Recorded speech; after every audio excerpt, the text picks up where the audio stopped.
Assalamualaikum warahmatullahi wabarakatuh. Apa kabar? Jumpa lagi dengan acara kita yang kita tunggu-tunggu bersama, ngobrol inspiratif bersama alumni kreatif. Dan alumni kita kali ini tentu berasal dari jurusan Seni Rupa Universitas Negeri Surabaya. Namanya mungkin ada yang sudah kenal, ya sudah kenal akrab, atau mungkin juga belum pernah kenal, tetapi kita akan sambut alumni yang satu ini karena luar biasa keren. Ia aktif di berbagai lini berkesenian. Dia sebagai pemusik, sebagai seorang penyanyi, dan tentu dia sebagai seorang yang bergerak di dunia seni rupa dan desain. Ya, dia juga menempuh karir sebagai seorang desainer grafis. Dia bernama Fuad Akbar Rodi Priyono, pria lajang kelahiran Surabaya, tanggal 24 Oktober 1992. Riwayat pendidikannya ya bisa dibilang mulus dan diawali dari ketika dia menyelesaikan SMP-nya di Lamongan, di tepatnya di SMP 12 atau SMP Muhammadiyah 12 Lamongan, dan juga di Pondok Pesantren Al-Islah Lamongan. Wah, ternyata dia anak santri ini. Ya, sekalipun bergerak dalam musik rock, ya, musik pop yang penuh energik, tetapi dia pernah menjadi seorang santri. Dan setelah itu dia melanjutkan ke SMA Takmiriyah. Dan SMA Takmiriyah salah satu SMA swasta di Surabaya yang cukup terkenal, ya, dan banyak melahirkan lulusan-lulusan yang baik. Dan setelah SMA diselesaikan dengan mulus, dia melanjutkan ke Universitas Negeri Surabaya, dan program studi yang dipilihnya tidak lain dan tidak bukan adalah jurusan seni rupa. Dan di jurusan inilah tampaknya dia mendapatkan satu pengalaman yang ditunggu-tunggu sejak lama karena dia suka menggambar, terutama menggambar manusia, dan terbukti ditekuni menggambar manusia ini, dan sampai dia mengembangkan sebuah buku, semacam buku panduan gitu ya, cara menggambar manusia yang mudah. Dan pengalaman inilah yang kemudian mengantarkan dia sebagai seorang ilustrator di bidang desain grafis. Nah, kita akan menemui alumni yang hebat ini, kita dengarkan kisahnya, kita dengarkan pengalaman-pengalaman kreatifnya, agar kita semua bisa belajar dari pengalaman orang lain. Siapa tahu pengalaman orang lain itu sebagai sebuah keteladanan yang bisa juga kita lakukan. Dan kita panggil sekarang, kita temui sekarang, kita sambut sekarang, yaitu Mas Fuad Akbar. Silakan bergabung dengan kita semua. Nah, ini dia. Sosoknya langsung pegang gitar. Iya. Dan ini menggambarkan dia memang seorang pemusik. Nah, Assalamualaikum Fuad. Waalaikumsalam, Pak. Wah, luar biasa. Ya, Pak. Tampak segar sekali. Ini Anda sedang Ya, tidak Pak. bermusik ya ini ya? Sedang tidak, Pak, ya. Wah, sedang Sedang tidak bermusik. mengkhususkan waktu ini. Wah, keren, luar biasa. Ya. Oke, kalau dilihat dari biodata Anda ini, Anda memang orang asli Surabaya ya ternyata? Orang Surabaya, Pak. Ya, lahir Surabaya, besar di Surabaya. Wah, luar biasa. Dan tinggalnya di daerah mana di Surabaya? Di Candi Lontar, itu daerah Manuan, Pak. Manuan. Wah, ini Sambil kerep situ, Pak. Sambil Kerep. Oh, Sekitar situ, ya. iya. Memang sejak kecil di sana? Kampung Sejak halaman. lahir. Oh, Sejak lahir di rumah sini, ya. Di rumah sini saya. Fuad, Di rumah Anda ini. ini kalau Ya. dilihat dari apa ya bidang yang Anda tekuni sekarang itu ya sebagai pemusik, ya sebagai songwriter, ya sebagai Iya. arranger, ya juga sebagai seorang apa itu desainer grafis. Kok banyak sekali yang Anda bisa lakukan itu memang di keluarga Anda itu memang ada suasana yang memungkinkan Anda bisa bergerak di macam-macam bidang itu.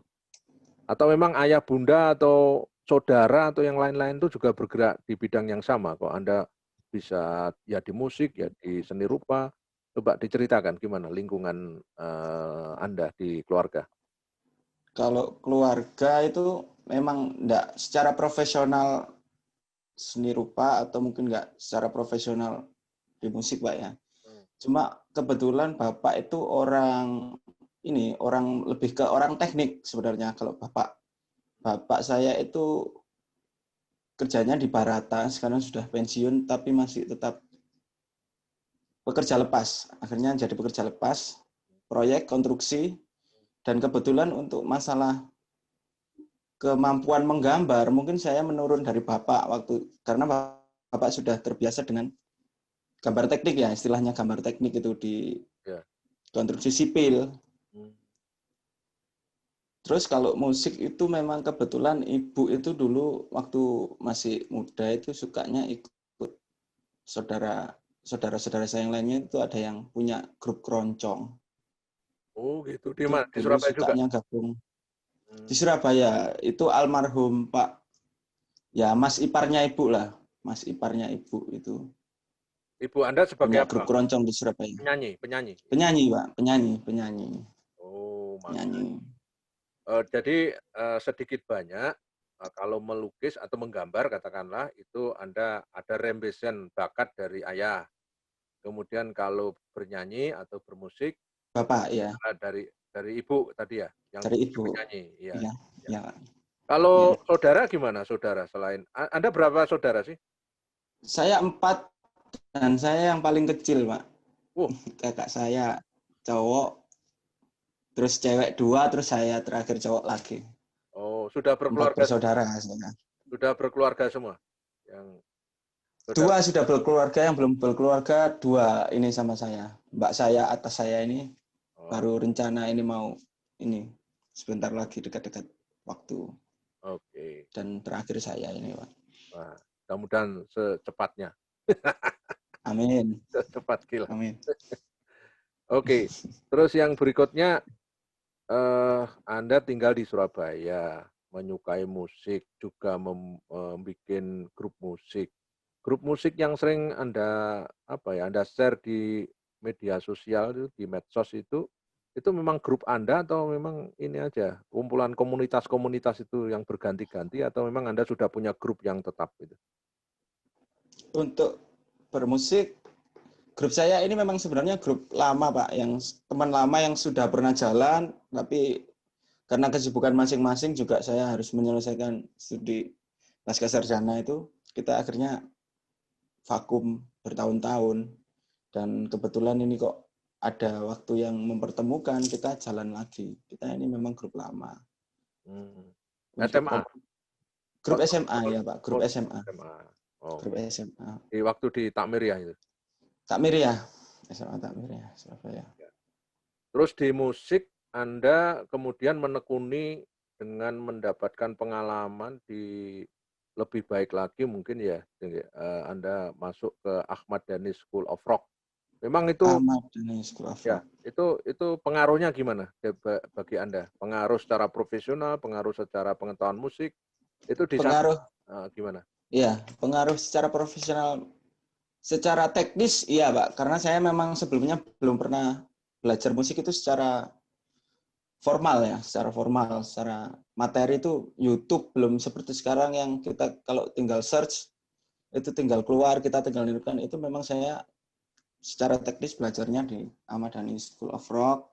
Terus gitaris saya yang sekarang ini akhirnya juga ketemunya di Ahmad Dhani School of Rock. Terus banyak teman-teman atau mungkin dulu instrukturnya itu Itu saya kenal-kenal orang-orang beberapa dari Ahmad Dhani School of Rock tersebut, Pak. Juga pernah diajak main dengan Ahmad Dhani? Murid-muridnya itu pernah dilibatkan enggak dalam pergelaran konser? Pernah, Pak. Pernah waktu saya kebetulan waktu itu saya juga ada audisi untuk lomba album kompilasi Ahmad Dhani School of Rock se-Surabaya itu. Saya juga ikut waktu itu berangkat ke Jogja. Kita jadi diaudisi oleh langsung Ahmad Dhani. Walaupun toh tidak terpilih, akhirnya grupnya yang dikompilasikan ya. Itu tidak terpilih. Cuma kesempatan bertemu berkali-kali ada, Pak. Berkali-kali. Tampaknya Anda ini kan tidak hanya memainkan alat musik, tetapi juga punya bakat menjadi seorang penyanyinya, ya, vokalisnya. Iya, vokalisnya. Itu Anda punya latihan sendiri atau ada kursus atau apa gitu? Sementara kalau nyanyi enggak ada, Pak. Kalau nyanyi ya diajarin ibu waktu masih kecil dulu, waktu kecil sekali. Itu saja. Terus pengembangannya saya belum secara belajar. Ya waktu les di Ahmad Dhani School of Rock saya soalnya belajarnya gitar dulu, Pak. Jadi untuk nyanyi mungkin saya belum. Mungkin besok-besok ada rencana mungkin, Pak. Tapi kalau sementara ini saya masih basicnya masih otodidak, masih secara pengalaman penggalian sendiri mungkin. Sudah bikin album belum? Lagi jalan, Pak. Lagi jalan. Sedang jalan bikin album ya? Jalan, iya, Pak. Oke. Ya sekarang kan dunia sangat memungkinkan orang itu berupaya sendiri membuat komunitas, bikin album dan langsung di-share di media sosial. Iya, itu Pak. Langsung melesat terkenal. Dan Anda saya lihat di karya-karyanya itu menggunakan suasana Surabaya, ya baik alam dan seterusnya, kemudian main musik bersama kawan-kawan Anda. Ya saya kira itu satu aktivitas yang luar biasa bagi saya. Nah, yang berikutnya itu Anda dulu waktu studi ya, kita ingin ingin dengar pengalamannya karena ini juga akan didengar oleh terutama mahasiswa yang masih aktif ya. Seni rupa, mahasiswa seni rupa. Seni rupa tentu. Nah, itu Anda kok bukan tiba-tiba ya, Anda sangat tertarik pada dunia menggambar bentuk khususnya itu manusia ya. Manusia. Anda menekuni menggambar anatomi manusia. Nah, kenapa kok Anda tujuannya ke sana? Artinya fokusnya ke sana. Ya, kenapa? Ada apa? Kenapa tertarik di situ, menekuni di dunia menggambar anatomi manusia itu? Nih, sebelumnya saya ini ya nyelentang sedikit Pak ya, karena memang ibu saya kan profesinya guru ngaji. Ya. Dulu. Nah, ibu saya pun ngajarnya itu bukan secara profit, jadi passionnya itu memang untuk ngajar, suka ngajar dia, hobinya ngajar. Walaupun itu kalau ngajar itu dia malah beli jajan buat murid-muridnya anak kecil itu setiap hari karena berjualan di pasar ibu. Malamnya ngajar ngaji itu setiap pagi di pasar belikan jajan untuk anak-anak biar anak-anak itu senang gitu ngajinya. Memang passionnya situ. Kebetulan ibu ngajarnya juga bukan masalah yang tartilnya itu tartil Al-Qur'an, cuma ibu itu ngajarnya ke tajwid, malah lebih ke tajwid karena memang faktanya tajwid itu kalau di dunia mengaji Al-Qur'an itu hal yang sering disepelekan namun penting untuk estetik membaca Al-Qur'an tersebut secara peniruan secara benar. Nah, kemudian kita kembali lagi ke anatomi manusia. Nah, itu tadi saya tertariknya karena memang menurut saya ilmu menggambar anatomi manusia itu tajwidnya untuk seni rupa itu, Pak. Jadi tajwidnya itu memang kita bisa menggambarkan manusia secara unik, secara menarik itu dari penggambaran anatomi tadi saya. Akhirnya tertarik di situ. Jadi kuncinya di situ. Anda ibaratkan menggambar manusia itu tajwidnya tajwidnya ya tajwid. Ya, iya Pak, tajwidnya. Ya, karena menggambar anatomi itu maksudnya. Menggambar anatomi itu tajudnya menggambar manusia gitu. Menggambar manusia, iya Pak. Untuk ketertarikan menggambar manusia karena memang secara praktis itu kita nggak akan lepas penggambaran objek manusia itu karena memang karya-karya yang fenomenal pun yang sudah ada itu selalu berhubungan dengan objek manusia itu tersebut. Dari di alam itu ada tumbuhan, ada ya mungkin landscape atau ya itu tadi yang paling sering menarik dan fenomenal itu selalu manusia kalau menurut saya. Oh. Lukisan manusia, figur, sosok. Ya, ya. Selama ini karya-karya Anda yang terkait dengan menggambar manusia itu sudah Anda gambar atau Anda wujudkan dalam bentuk produksi seperti apa, misalkan komik atau ilustrasi atau apa gitu yang selama ini? Selama ini masih saya sendiri belum masih mendalami lebih dalam Pak ya, karena kalau sementara ini untuk pengaplikasiannya saya lebih ke sosial media. Jadi saya menggambar apa yang sedang saya risaukan, saya ingin gambar, itu saya gambar karena dalam ketertarikan itu seringkali saya lihat gambar-gambar komik yang Amerika seperti DC, Marvel itu kok oke banget gitu loh Pak. Saya terinspirasinya dari situ. Oh, Anda karyanya masih belum yang seperti profesional Pak ya, karyanya masih sekedar eksplorasi saja. Nggak pernah nyoba daftar sebagai ilustrator di Marvel? Belum Pak, belum pernah coba. Karena ada kan anak apa itu ya lulusan Iya, Tulungagung itu. Ya Tulungagung itu kan juga ya. Apa masih terus atau sudah selesai saya tidak ngerti. Tapi dulu pernah bekerja sama dengan komik Marvel ya, DC komik. Ya. Saya kira itu kalau misalkan Anda bergabung ke sana pun itu sebuah tantangan yang perlu dicoba ya kan. Iya Pak, iya Pak. Siapa tahu itu menjadi bagian. Karena waktu pengalaman saya di UNESA juga pun di jurusan itu kebetulan tahun 2010 periode 2010 sampai 2015 itu kurikulumnya sedang tidak menyediakan gambar anatomi, mata kuliah anatomi. Adanya waktu itu gambar model gitu Pak. Saya inginnya serius di situ, cuma kok dari segi pematerian saya rasa kurang gitu. Menurut pengalaman saya pribadi. Sehingga waktu saya studi S2 itu saya sudah dari awal merencanakan itu. Saya ingin bikin media pembelajaran yang memudahkan, walau entah itu instrukturnya, mentornya, atau mungkin mahasiswanya yang jadi menggambar anatomi yang rumit itu jadi praktis gitu Pak. Ada wujud medianya gitu. Akhirnya seperti itu.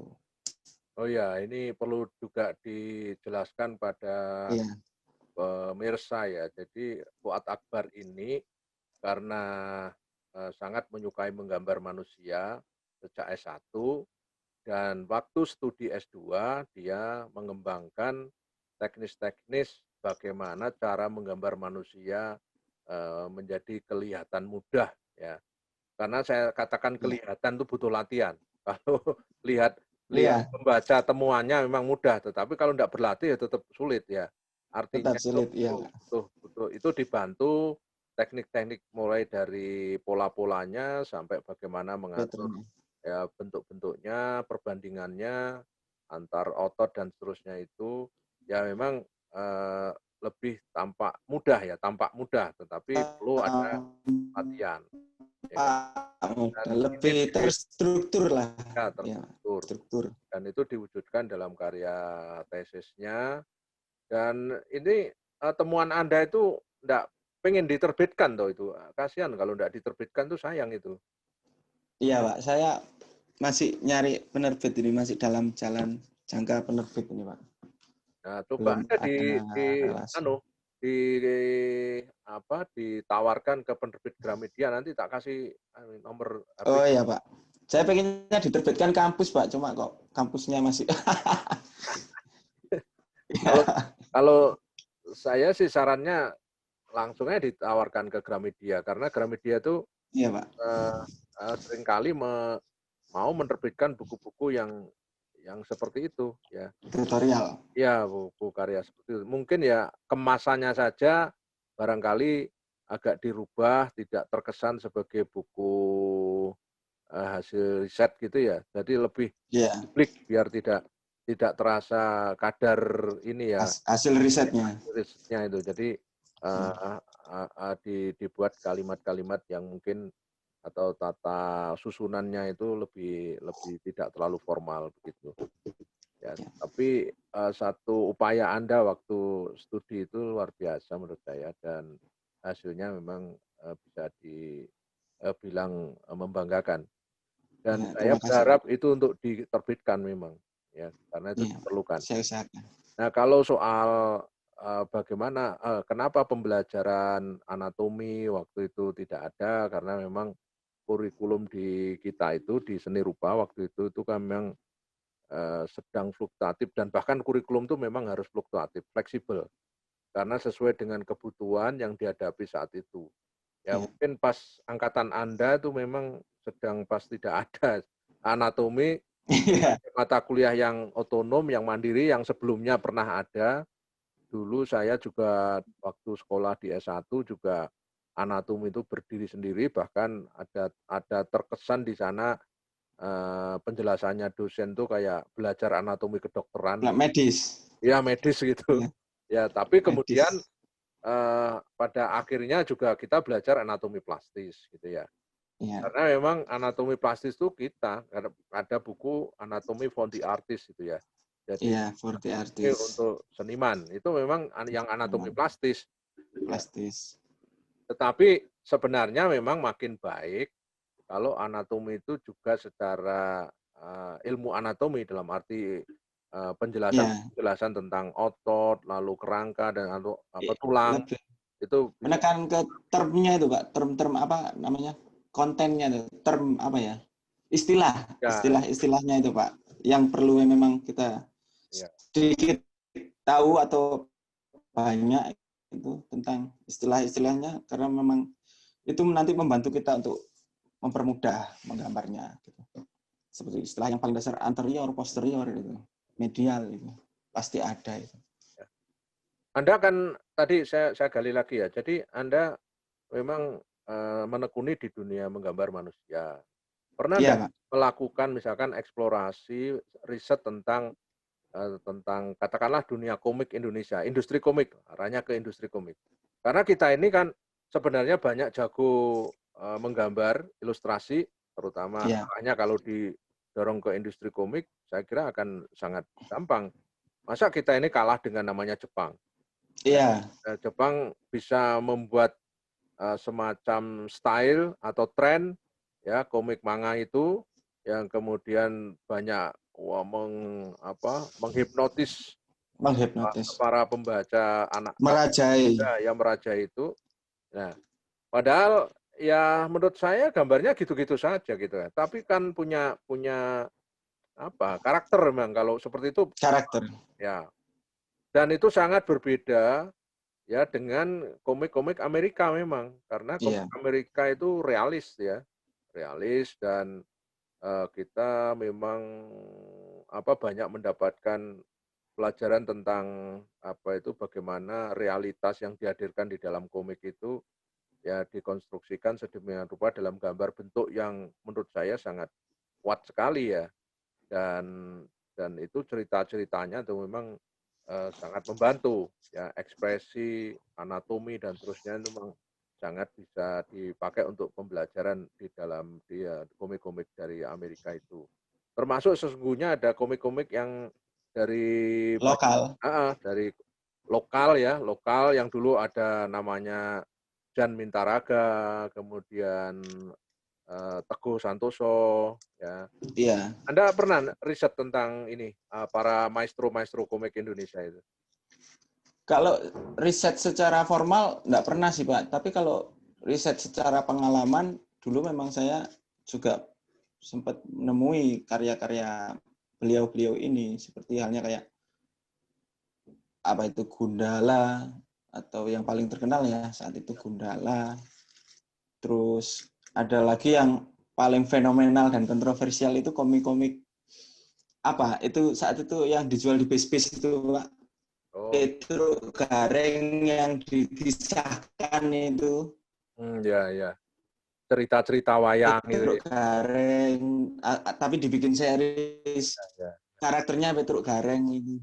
Iya, bukan ceritanya bukan wayang, Pak. Pada saat itu seperti contohnya kisah apa, horor seliting sama komik neraka, Pak. oh, Seliting sama komik neraka itu, Pak. oh iya, iya, iya. Komik neraka Janam itu Hmm, yang jadi kontroversi iya, iya. 2000 awal atau mungkin Iya, akhir benar itu. awal-awal reformasi itu sempat Akhir. meracuni masyarakat.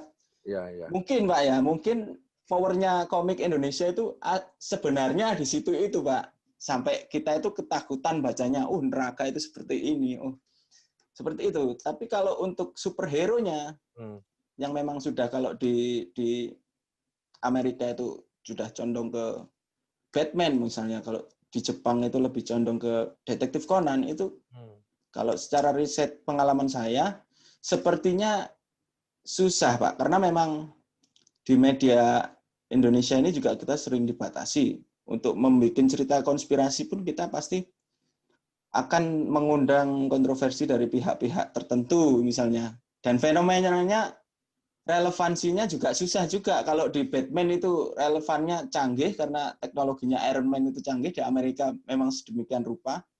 Kalau di Jepang juga bisa relevan, kalau di Indonesia susah juga Pak ngerelevansikan seperti itu. iya, iya. Mungkin masih belum ada jalan keluar dari Ya, saya kira pemikiran saya. ya, keterampilan Anda itu perlu dikanalisasikan pada Iya, hal-hal yang sifatnya edukatif karena Anda kan pertama menguasai menggambar anatomi, gambar manusia, iya, terus kemudian Anda background-nya pendidikan. Ke iya. depan barangkali ya akan lebih menarik kalau kemudian dua hal itu digabungkan. Misalkan, Oh iya Pak. misalkan ini, saya kan di rumah juga mengumpulkan komik-komik sains ya. Jadi sains yang dikomikkan. Ya, seperti temuan-temuan itu, bagaimana kisah-kisah seorang peneliti menemukan sesuatu yang kemudian Iya, mengubah dunia. Dan itu kalau itu kemudian dibaca oleh anak-anak ya seperti iya, SMP, SMA ya dengan penyajian kayak komik begitu seperti komik, iya. saya kira juga akan Uh-uh. menarik gitu ya. Jadi sangat Sebenarnya saya sempat tercetus Pak sama teman karena berhubungan saya memang punya teman yang wayang banget yaitu Sony Wicaksono. Itu saya sempat ya, tercetus bahwasanya kita kerjasama dalam membuat tersebut karena selain itu mengedukasi kita untuk kisah perwayangan, hmm, itu juga relevan sama dunia apa kulturnya masyarakat Indonesia itu sempat kita tercetus sempat itu Pak. Karena kalau memang superhero yang ada di Amerika kisahnya direlevansikan ke sini ataupun mungkin yang di Jepang ke sini itu kayaknya nggak relevan Pak kayaknya ya, nggak masuk akal gitu. Kalau wayang selain kita mengedukasi generasi yang mungkin usia muda ke bawah itu kan banyak tuh yang nggak tahu kisah Mahabharat atau mungkin Karmapala atau mungkin ya, yang termasuk wayang Ramayana sempat juga ya. ya Pak sempat saya itu tercetus itu dengan sajian visual yang lebih kekinian gitu saya sempat itu Pak tercetus kita ngobrolin itu juga akhir-akhir ini Itu harus sama diserius Sony itu, karena itu peluang. Jadi iya Pak bersama Sony Anda bisa bekerja sama. Artinya Sony mungkin bagian narasi ya, lebih memahami hal tersebut Pak Sony narasinya, kemudian narasi cerita yang terkait dengan wayang itu loh. Karena memang Sony ya kan juga mengembangkan wayang, menggambar wayang wayang mudah ya. Nah, Anda yang memvisualisasikan cerita itu di dalam gambar yang realistik gitu ya, yang dramatik, iya Pak realistik ya dengan teknik gambar anatomi dan manusia yang sudah Anda lakukan itu. Dan iya itu kan makin hari di Indonesia itu kan industri komik itu kan makin makin hilang lama-lama. hilang Iya, padahal potensi ada dan sebenarnya pasar saya yakin sangat ada ya. Jadi saya ingat dulu atau mungkin masih ada gitu karena anak saya masih usia SD sampai SMP waktu itu yaitu serial Avatar ya. Serial Avatar komik Avatar sampai berpuluh-puluh judul itu waktu itu, berpuluh-puluh jilid. Ya, berpuluh-puluh jilid dan itu dikoleksi setiap terbit selalu mencari di toko dan akhirnya ada lebih dari 30-an jilid waktu itu. Ya mungkin lebih ya, sekitar 40 lah.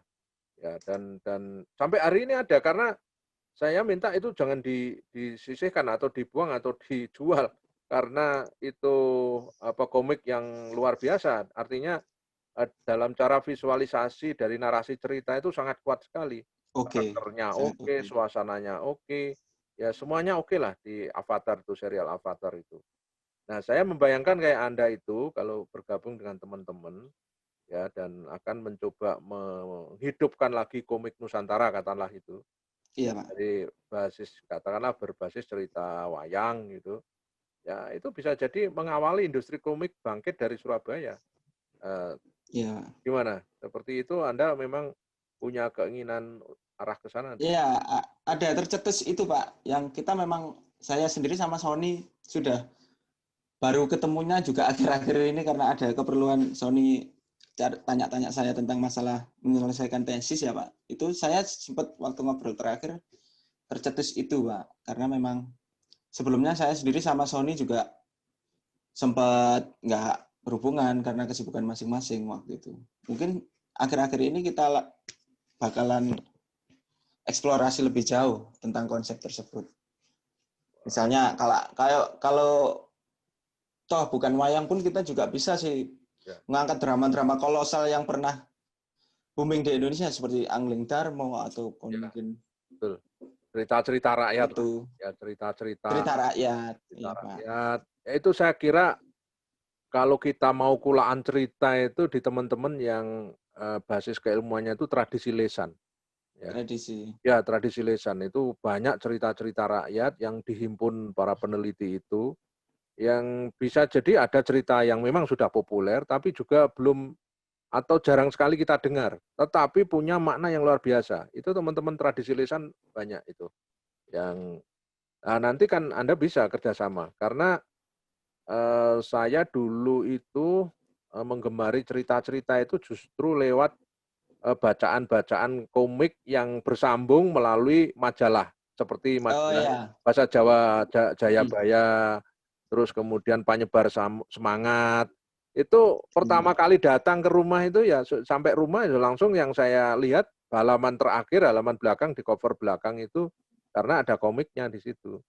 Dan selalu menunggu untuk minggu berikutnya. Nah, Iya, itu terbitan ya, berikutnya. ya terbitan berikutnya karena itu dulu ya selain juga memuat cerita-cerita wayang juga cerita-cerita rakyat yang populer. Ya, misalkan dulu pernah ada cerita bersambung dari Baghdad. Ya, Putri Johar Mani, saya masih ingat itu namanya Putri Johar Mani dan bersambung dan itu saya baca sejak kecil waktu itu dan itu melalui bahasa Jawa di majalah Joyoboyo ya atau Jayabaya.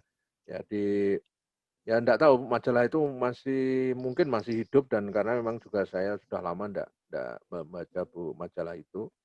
Dan dulu bacaan saya sejak masih kecil, sejak SD saya sudah membaca Jayabaya dan Panyebar Semangat karena kebetulan saya anaknya guru dan guru kebanyakan kalau di kampung itu langganan bacaannya itu ya dua majalah itu, Joyoboyo Majalah. sama Panyebar Semangat.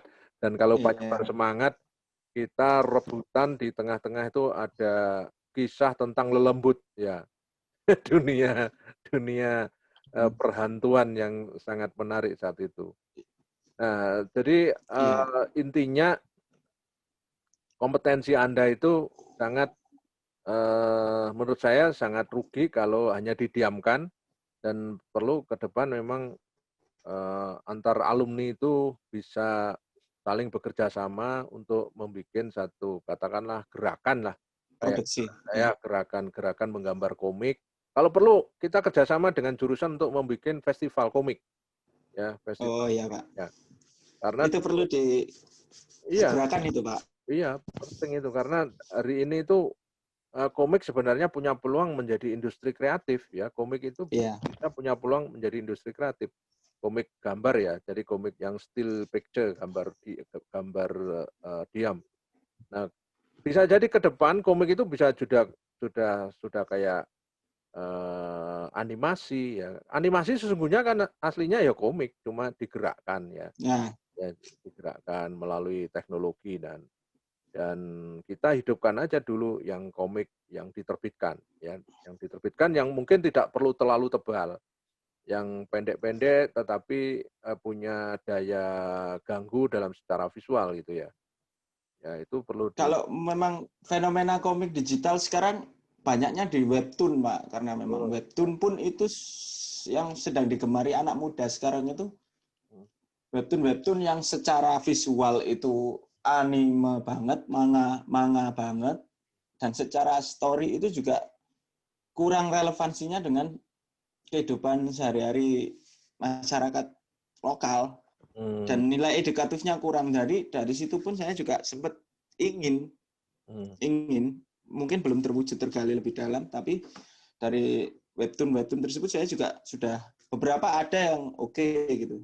Kalau webtoon seri pendeknya itu, cuma terlalu banyak itu memang secara visual influence Jepang itu lebih kental itu, Pak, secara visual. Iya, iya. Dan ceritanya kurang relevan sama masyarakat lokal. Iya. Ya Jadi memang kita Jepang, sisi edukasinya kurang gitu. ya Jepang itu memang kalau dilihat dari infrastrukturnya ya, itu memang didukung mulai dari infrastruktur pendidikannya.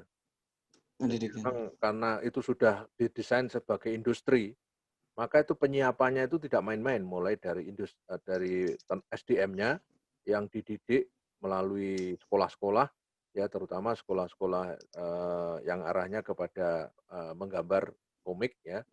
Dan setelah itu juga ada style yang khas yang diciptakan agar memiliki apa itu kekhasan sebagai komik dari Jepang begitu ya. Terus setelah itu juga ada pemodal yang bergerak untuk mendanai itu. Nah itu Ya, nomor satu itu, Pak, nah iya. pemodal.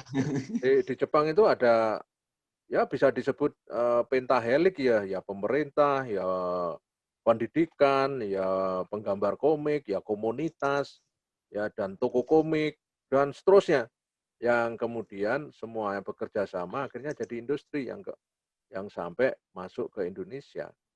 Ya dan nyatanya juga banyak penggemarnya.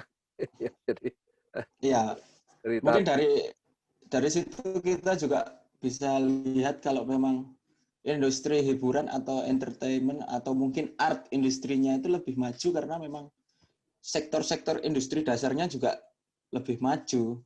Jadi otomatis bisa menopang sektor industri artnya itu, Pak.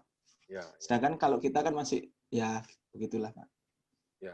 Sektor dasarnya Ya, juga sedang sebenarnya kita kan aslinya kan punya punya ini ya, punya sebenarnya punya SDM, punya sebenarnya. apa infrastruktur sebenarnya. Sama yang menggerakkan itu, Iya, yang menyatukan ya berbagai talenta, berbagai energi yang terserak ya untuk digerakkan bersama-sama menuju satu titik itu kan memang belum banyak yang melakukan ya. belum. Contoh misalkan seniman, katakanlah tidak komik, seniman seni lukis atau seni yang lain Iya, itu eh, Indonesia itu kan tempatnya para seniman berbakat. Ya, tetapi kenapa seniman-seniman berbakat itu kebanyakan ya rata-rata berjuang sendirian. Kayak apa itu segalanya itu diupayakan sendiri iya, dan ini ya. Kalau kalau di kayak di negara maju kan semuanya itu di-manage secara bersama-sama ya. ada sponsornya itu, Pak. Ya, betul. Ada semuanya. Sementara kan kita infrastrukturnya sementara ini kan masih ini, Pak. Sementara kan masih jalan tol itu, Pak. Iya, Jadi ya. kita relevansinya ke dunia hiburan ataupun seni, art khususnya walaupun itu visual art ataupun mungkin entertainment musik itu juga kurang sepertinya itu, Pak. Ya, Menjadi saya masalah yang juga lebih dalam. juga melihat kecenderungan yang baru seperti ini sekarang. Eh, kayak di dunia hiburan ya, di dunia hiburan misalkan kayak lawak katalah, pelawak gitu ya. Ya, Begitu ada fenomena stand up comedy ya, maka format-format lawakan yang dulu pernah ada, katakanlah kayak stylenya Sri Mulat Ludruk. lawakannya ludruk, lawakannya ketoprak. Ya itu memang sudah ada pangsa penggemarnya sendiri, terutama generasi saya. Generasi saya Iya, belakang itu adalah para penggemar lawak-lawak yang style dulu begitu ya. old school. Ya, ya jadi saya kalau dengarkan katalah Cak Kartolo gitu, itu sekalipun saya ulang-ulang saya masih bisa tertawa. Ya Iya. sekali saya mendengarkan, suaranya Cak Basman itu saya langsung tertawa itu karena sangat khas dan guyonannya itu ya gimana ya, guyon khas sangat Surabaya sekali, sehingga saya langsung bisa merespon dengan tertawa terbahak-bahak. Tapi begitu saya masuk ke guyonan di televisi yang Stand up. ya ya Ya, kalau di Metro, ya di di Net. lawak-lawak yang sepertinya si ini loh kayak di apa itu yang ada di saya karena jarang sekali lihat TV sekarang saya agak lupa. Sama, Pak. Ya, Sama. jadi Iya. lawak-lawaknya Saya itu, juga jarang. eee apa ya, kok bisa di orang membuat tertawa yang membuat, mereka tertawa itu apa lawakan kayak gitu. Ya, eee, Ya, nggak iya, saya kadang-kadang ngeh nggak kita. ngerti jalan ceritanya, terus kemudian tiba-tiba orang tertawa, apakah karena di TV itu kan bisa jadi tertawa itu apa, dimobilisasi. Jadi waktunya Bisa tertawa jadi. terus di disuruh Iya, tertawa iya, rame-rame Pak. gitu karena syuting. Sebenarnya Ya, saya juga sempat mungkin bukan sempat, sampai sekarang ini pun itu saya masih penasaran sama yang namanya industri art ataupun entertainment di Indonesia ini masih saya tanda tanyakan, Pak. Karena memang itu masih apa ya, yang meresahkan saya itu seperti di manage tapi tidak ada naungan khusus yang memanage itu secara underground gitu, Pak. Tapi itu memang sebenarnya terstruktur seperti itu, Pak. hmm, Seperti hiburan kita yang notabene ataupun mungkin selera musik kita atau mungkin selera fashion kita itu sudah terstruktur, namun seolah-olah kita nangkepnya itu ini fenomena, bukan terstruktur secara sistematis, tapi saya lihatnya lebih ke sistematis, Pak. Jadi ada yang memang ini bagian dari plan. hmm, Itu yang meresahkan saya juga sih, seperti halnya musik yang dulu itu kita waktu Golden Age 90-an itu sangat amat bervariasi, hmm. grup-grupnya, warna-warna musiknya bervariasi, semakin ke sini itu semakin kita satu warna, kalau warna yang lain warna ini udah redup, kita cari warna musik lain, dan itu dalihnya selera masyarakat, termasuk hiburan di TV juga. Nah, itu saya juga meresahkan hal-hal tersebut sih, Pak. Jadi Iya. saya juga akhirnya saya berinisiatif untuk memproduksi musik juga, ataupun mungkin dari musik saya ini mungkin saya juga bagian dari ini, Pak, ya, bagian dari ingin merevolusikan yang dulu itu khasnya orang ada padi, ada bumerang yang Hmm, rock banget gitu. hmm. Sekarang itu sudah tidak ada. Jadi orang Surabaya ikut-ikutan Jakarta. Pokoknya yang di Jakarta apa kita selalu ikut itu gitu. Dan pun di Indonesia pun juga gitu. Yang di Barat itu usumnya apa kita harus usum itu juga gitu. Bet Seperti terstruktur sekali gitu, Pak. ya betul. Yang saya rasakan itu juga sih, Pak. Ya ya. Saya juga hal yang sama. Jadi kita nilai Ya, saya juga merasa lupa dengan juga nilai-nilai yang sebenarnya kita punya itu. betul.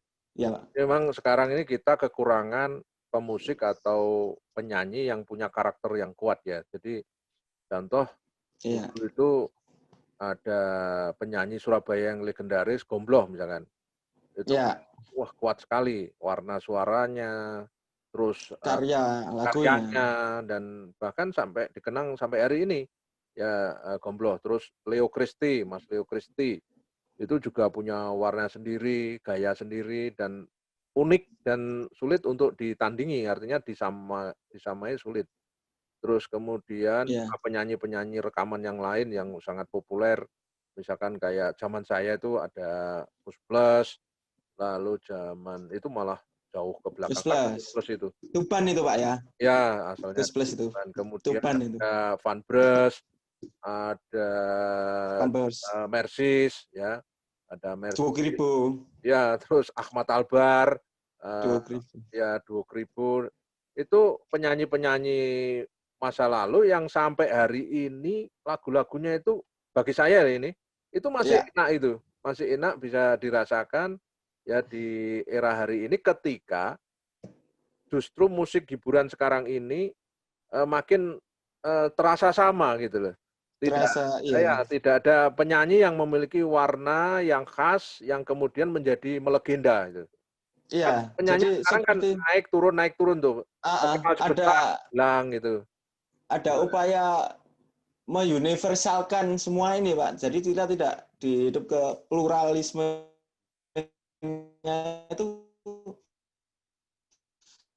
seperti modelnya seperti harus universal semua, harus seperti ini semua gitu. Seperti itu, Pak, sepertinya. Oh.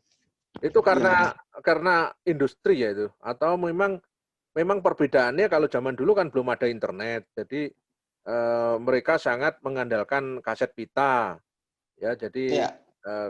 jadi kita ini dulu bisa mendengarkan mereka ya harus beli kasetnya lah. Sekarang ini kan Iya, orang bisa streaming. rekaman sekedarnya, Ya, streaming. langsung masuk di streaming, udah langsung kita bisa mendownload, ya, Iya. itu, Sekarang ada YouTube itu. ya. Jadi kita nggak perlu, dan di YouTube pun kalau kita polosan pasti ada rekomen-rekomen yang sudah di make up gitu, Pak. Kita ini trending bukan karena trending, memang karena di make up sehingga trendingnya munculnya ini seperti seolah-olah seperti ya itu tadi, Pak, bagian dari plan itu tadi. Hmm. Saya juga merasakan hal tersebut sebenarnya, Pak. Melihat kayak begitu, gejala seperti itu, Anda sebagai seorang pemain dan penyanyi musik di bidang musik, Ya, Pak. ya, itu apa strategi Anda untuk masuk dan akhirnya nanti Anda akan menjadi seseorang yang bisa disebut katakanlah menjadi Merevolusikan. ya, itu seperti apa? Anda punya planning enggak ke depan itu untuk itu?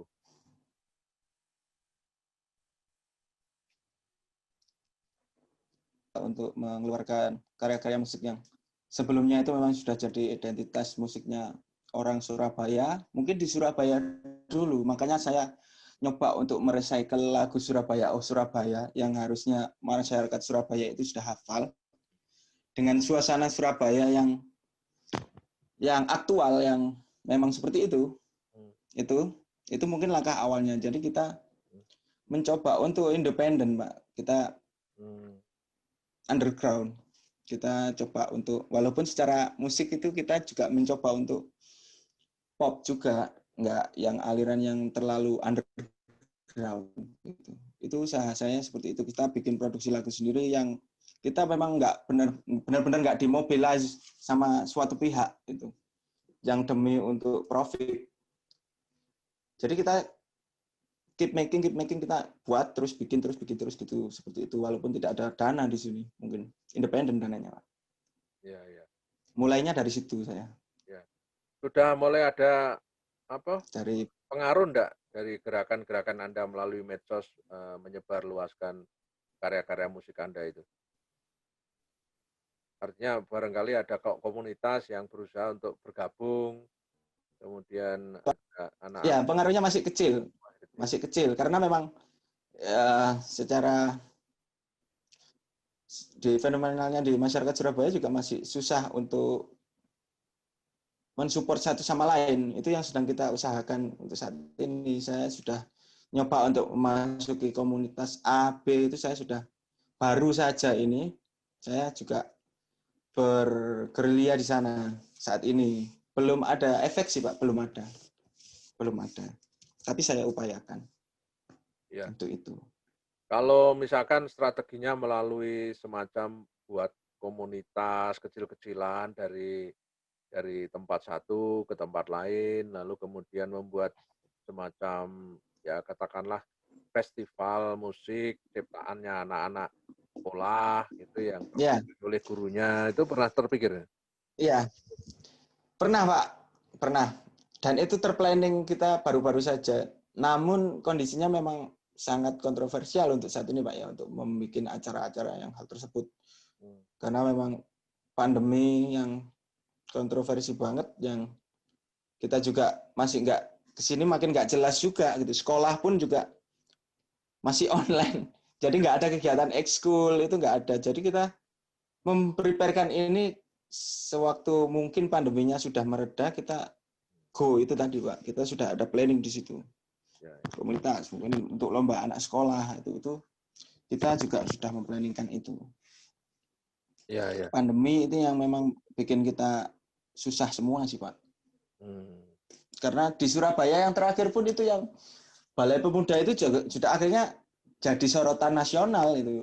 Saya itu juga sempat mau ngisi tapi di-cut karena memang sudah beritanya sudah nggak karu-karuan di nasional. Akhirnya acara tersebut di-cut, planning yang sembrek itu udah buang semua. Susahnya di situ sih Pak. Wong yang pemerintah daerah aja bikin juga ambiar, apalagi komunitas kecil gitu. Tapi kita sudah planningkan itu semua Pak. Sempat kita planningkan. Akbar, ini kalau di seni rupa itu kan punya event-event yang sudah dikenal luas ya, seperti misalkan art fair, kemudian biennale Ya. yang 2 tahunan. Nah, apakah format yang sama? Ya, format yang sama, artinya misalkan kata biennale musik ya, yang nanti mengundang juga para pemusik dari luar kota, ya, kemudian ditentukan temanya. Lalu tema itu nanti dia harus mempertontonkan atau mempertunjukkan karya-karyanya dia ya di dalam satu bienal musik itu, yang mungkin juga ada kurator musik dalam hari ini. Ya, kalau misalkan di dalam kondisi semacam ini kayak ada pandemi seperti ini, apa tidak sebaiknya bikin semacam ya biennale musik tetapi daring? Jadi artinya daring. Jadi membuat semacam pergelaran yang kemudian mengundang banyak pemusik untuk melakukan eksplorasi terhadap tema COVID katakanlah, tetapi dalam bentuk musik. Itu gimana? Sebenarnya sudah ada Pak. Hal tersebut sudah ada dan kita juga sudah, karena memang saya aktifnya baru Pak ya, saya sudah planningkan itu ada di bulan depan itu ada sebuah komunitas namanya Komunitas 29 di Surabaya itu, yang setiap bulannya itu bikin acara live streaming musik. Tapi dari beberapa kali jalan itu juga memang hasilnya di luar ekspektasi. Mungkin dari pihak 29-nya juga berekspektasi yang lebih. Mungkin dari ekspektasi itu kok hasilnya, faktanya seperti di luar itu. Tapi mereka juga berpikir, kita bikinnya orientasinya memang sudah ini aja, terhasil kita tetap konsisten aja. Itu sebenarnya sudah ada Pak. Cuma memang kembalinya tadi, saling supportnya masyarakat ini memang susah Pak. Iya. Supportnya antar masyarakat itu. Karena masyarakat itu selalu kenal, hasil-hasil evaluasinya memang belum begitu efektif. Kita di bulan depan pun ada sebenarnya event itu. Mulai udah ada 3 kali ini event yang seperti itu. Ya mudah-mudahan apa yang Anda pikirkan tuh semua akan jalan dengan mulus, dengan baik, dan syukur nanti akan ada banyak dukungan dari banyak pihak ya. Iya Pak. Ya ini memang upaya-upaya itu tidak harus diupayakan dari tidak drastis berhasil ya, karena memang perlu totalitas di sana ya. Karena sacrifice Pak. Iya betul. Jadi di seni apapun ya, tidak hanya musik, di seni rupa juga seni apapun. Ya, mengalami hal yang sama. Seni rupa pun seperti itu. Sama di seni-seni yang lain. Tapi sebenarnya ada keunggulan di seni musik, karena seni musik itu medianya sangat memungkinkan untuk tersebar secara masif ya. secara memungkinkan masif, secara cepat, secara masif. ya, karena direkam dan disebarluaskan dengan berbagai media itu sekarang sangat mungkin dengan musik itu akan lebih banyak mempengaruhi orang gitu. Kalau seni rupa itu kan seni fisik, Iya, ya, seni karena fisik, seni yang harus fisik. dialami secara Kita fisik. harus ada fisiknya. Iya. Heeh. Kalau ditonton di daring ya bisa aja, cuma enggak nikmat. Nggak Oh, nikmat. misalkan nonton pameran patung pakai daring itu gimana? Iya, Pak.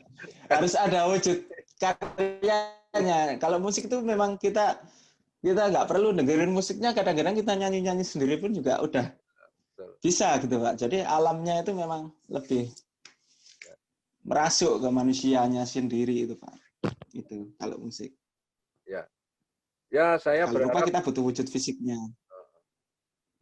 saya berharap Anda mengembangkan terus apa yang sudah Anda kembangkan Amin. melalui terutama tadi gambar manusia yang nanti arahnya itu kalau diupayakan ke industri Komik. komik ya. Karena juga memang ada contoh yang baik di Jogja itu pernah ada apotek komik ya, komunitas anak-anak muda yang saat itu bergerak di dunia komik, tetapi komiknya itu komik lembaran-lembaran yang disebarluaskan setiap hari begitu. Jadi lembaran-lembaran yang difotokopi, menggambar satu lembar, terus difotokopi, dan itu disebarluaskan di jalan-jalan itu orang berhenti pas ada mobil berhenti itu dikasih satu-satu itu. Itu dari awalnya dari seperti itu yang kemudian jadi kayak gerakan sosial melalui komik. Nah, bisa saja Anda menggunakan seperti itu di Surabaya untuk menampung isu-isu sosial, kampanye tentang misalkan kayak sekarang ini COVID ya melalui gerakan menggambar komik lembaran-lembaran itu yang kemudian difotokopi. Ya, itu nanti bisa jadi satu gerakan seni rupa yang terkait dengan isu-isu terkini yang dihadapi masyarakat. Dan nyatanya Iya, Pak. teman-teman Jogja itu mendapat perhatian di berbagai forum pameran nasional internasional. Jadi ada apotekimik sampai gerakan-gerakan seni rupa yang mengarah kepada seni yang berkaitan dengan permasalahan masyarakat yang real. Contoh yang dilakukan taring padi misalkan itu kan juga seni rupa yang langsung bergerak bersama-sama masyarakat yang termarginalisasi ya, dan itu juga akhirnya mendapatkan perhatian luas dan bahkan banyak diteliti oleh para peneliti asing. Nah, di Surabaya itu hal-hal semacam itu masih sangat kurang ya, dan Anda sebenarnya punya Kurang sekali, Pak. dengan teman-teman seperti itu, mulailah misalkan dengan teman-teman alumni yang lain itu bergerak membentuk komunitas yang pertama berbasis gerakan, yang kedua juga jangan lupa pengumpulan data dan riset. Karena kita harus mulai dari situ sebab nanti orang asing itu kalau datang pertama-tama yang akan dilihat Diri, adalah ya sasar. ya catatan-catatan perjalanannya itu. Jadi Anda bisa saja jalan jauh sekali, tetapi ketika Anda jalan jauh terus tidak meninggalkan catatan, ya artinya ada semacam Jejak tulisan atau digital. apa, jejak-jejaknya itu tercatat, terdokumentasi dengan baik, ya nanti juga tidak banyak diperhatikan orang. Jadi dunia hari ini itu memang data itu nomor satu, yang nomor satu. Sehingga Ya. Anda bisa aja terus dengan berkarya dengan teman-teman Anda dan mengajak komunitas yang lain bersama-sama alumni yang lain bisa saling berkolaborasi untuk membuat satu art event yang khas Surabaya begitu ya, yang khas Surabaya. Iya, Pak. Dan saya yakin dari alumni-alumni seperti Anda pada akhirnya akan bisa. Akbar ini Saya, sudah ya, waktunya cukup panjang dan saya mengucapkan ya, terima kasih atas kehadiran ya. Anda. Mudah-mudahan apa yang Anda Terima kasih, lakukan Pak. itu menginspirasi adik-adik semua, para mahasiswa Amin. tentunya, dan untuk para Amin. alumni yang lain juga nanti akan satu persatu akan saya temui, karena memang tujuan saya acara ini sebenarnya agar tali silaturahim kita itu tetap tersambung. Yang kedua juga apa yang dialami alumni setelah lulus itu bisa dijadikan bahan kajian, bahan refleksi atau perenungan untuk kemajuan bersama. Jadi tujuannya seperti itu sesungguhnya di Iya. acara ini. Ya, jadi saya kira itu. Terima kasih atas perhatian Terima dan kasih, Pak. kesempatannya. Ya, mudah-mudahan selalu sehat. Wassalamualaikum warahmatullahi Amin. wabarakatuh. Oke, terima kasih.